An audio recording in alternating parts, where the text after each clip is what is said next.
How to recover Discord account without email. Hello everybody, welcome back to the channel. Today I'll guide you on how you can recover your Discord account without email. Now if you open up the Discord app and you're trying to log into your account but you forgot your password or you can't recover your Discord account because you don't anymore have access to email, you can always try recovering it with your phone number that you have connected to.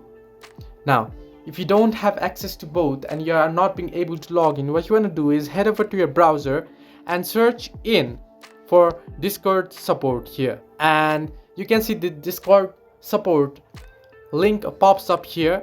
Tap on submit a request and you'll be able to submit a request. Now what can we help you with? You can just select help and support and scroll down below. Now you'll need to fill in all the details here, your email address, your type of question, your subject description. You can just say that you lost access to your email and you do not remember your password, so you have lost access to your account but you're trying to log back in, and submit it, and they will be able to get back to you within few days of time and they should be able to help you.